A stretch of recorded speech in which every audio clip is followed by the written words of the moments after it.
Well, today I'm catching up with a couple of good old mates of mine. Go for a bit of a fish while we've got a bit of a weather window. It's a bit of a heat wave at the moment, so we're not going to be out all day.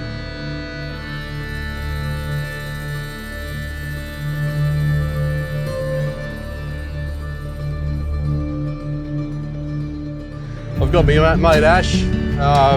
Ash is a former tackle rep. I don't think there's too many rods and reels he doesn't know anything about. You've done a lot of that over the years, mate. 19 years selling it. 19 years, yeah, that's awesome. And I got Johnny Stell from Johnny Stell Fishing Charters here in Cairns. Johnny does fly fishing and lure fishing charters, based in Cairns, but travels around a fair bit, north and south. And yeah, the boys are in town, so we thought, got some good weather, let's just go out and have a bit of a fun day. A little bit of jigging. I want to try and head right offshore, but that'll just depend on the weather. But if that doesn't work, we'll play around the wonkies for a while. So anyway, join us while we go and drop a few jigs.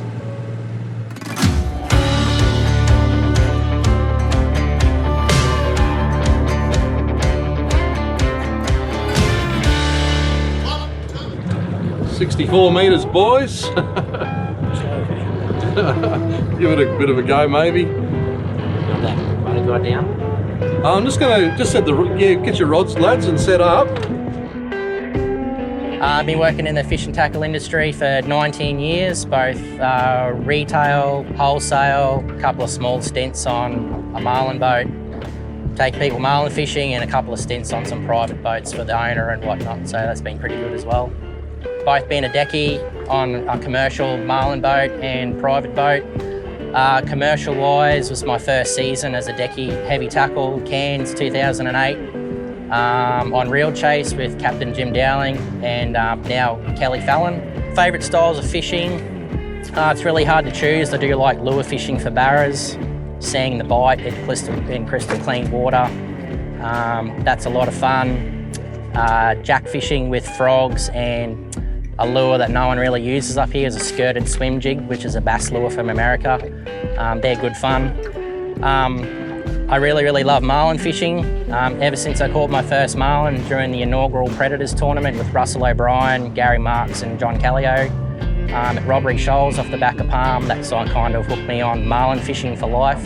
Joined the local 𝗘𝗫𝗖𝗟 Sport Fishing Club, fishing with a lot of stalwarts from the club like Robert Smith and Matthew Mott, who's a guide, and Russell Bowman, so I cut my teeth with those guys. Generally live baiting, bobbing live shrimp on the bottom, catching bass and yellows and eel-tailed caddies and whatnot. So I really enjoy that, and I do miss it.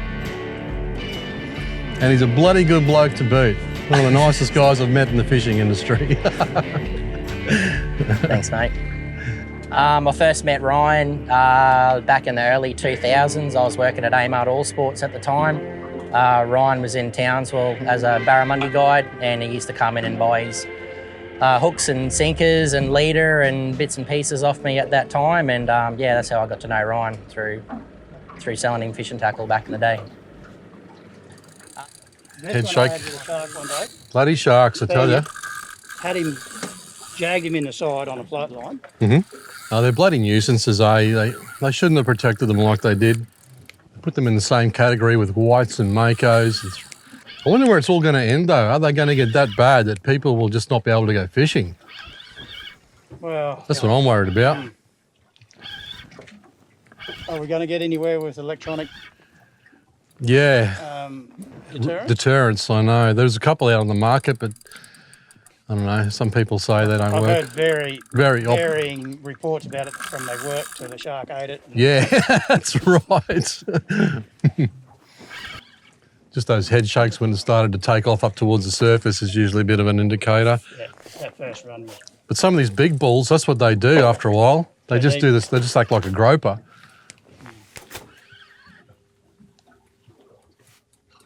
There's been a fair bit of stuff leaving the bottom and that down there. Thought we might have picked up some bloody iron jaw or gold bands out here.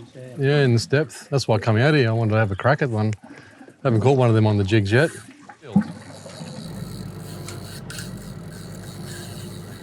We've just started the motor up. We're driving around the shark to try and get it up to the surface. Well, we're pretty sure it's a shark, but we might have enough of that shortly. We might just snap it off and keep fishing.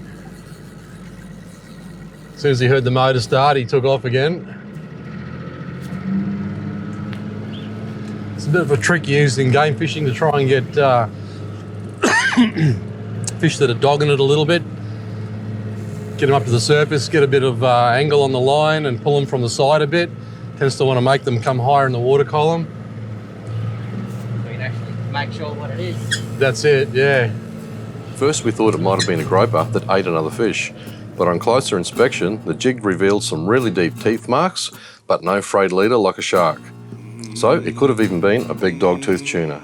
We changed locations and I found a big school of what looked like red emperor, and straight up John hooked up to a monster resembling a nice red. But we were unlucky when the hooks pulled and the rest of the school scattered. Oh, bad luck, mate. Oh well, some days things don't go your way. After a few more pickers and trouble with sharks, the heat was becoming unbearable, so I thought we'd move back inshore to check out some old marks on our way home. Righto. This feels like a nanny guy. Also known as, well, people call them white saddle-tailed sea perch, scarlet sea perch. I think scarlet's their real name, isn't it? Yeah. Silvers, yeah. So many fish with local names, a bit like the finger mark, golden snapper. I think their real name's spotted scale sea perch. At least in here, we don't have sharks and large amount of run in the water. Come on, up you come. Not a bad size one. I love these new rods. Wicked. Bit of colour. Nice little largemouth, I'd say. Yep. Beauty. Not a bad fish. It's a nice one. Nice.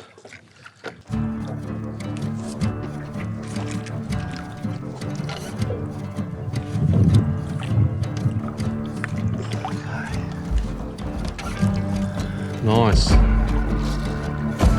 Good fish. John's on. Got a nice one there, mate. His head shaking a bit. Might be another nanny. Yeah, I think it's a nanny.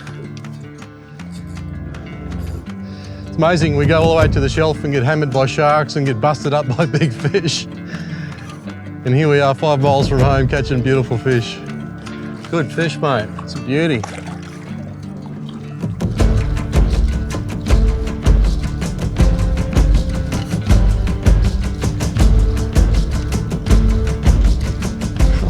Great fish, mate. Yeah, thanks, mate. Beautiful. Well, there you have it. A couple of great fish right on our doorstep on our way home. Great fish, mate. Both about the same size, eh? Usually find they like to stay in their school sizes. Oh well, it's time to head in. It's lunchtime. Stinking hot out here. Starting to get a headache. I've been drinking heaps of water. It's great to catch up with you boys. Good to see you again, Ash. You too, mate. Thank you. Johnny, all the best with your charters, mate. Cheers, mate. And yeah, if you come into Cairns, look up Johnny. Johnny sells fishing charters if you're into fly fishing. Johnny's top notch at that sort of stuff and been doing it for quite some time. So anyway, we're going to head in. A couple of nice nannies, quiet outside. Well, we had a few good ones on, but a few sharks out there too. The current was raging. So we thought we'd come back in here for a quick look. Couple of nice nannies as usual, and that'll keep us fed for a couple of weeks. So we'll head on in. Hey guys, if you liked that video and you'd like to see more, subscribe to our YouTube channel, like us on Facebook and Insta, and if you want exclusive access to our fishing and travel content, head on over to our website, ryanmoodifishing.com, and sign up for free email updates. Get into the great outdoors, keep fishing smarter, we'll see you next time.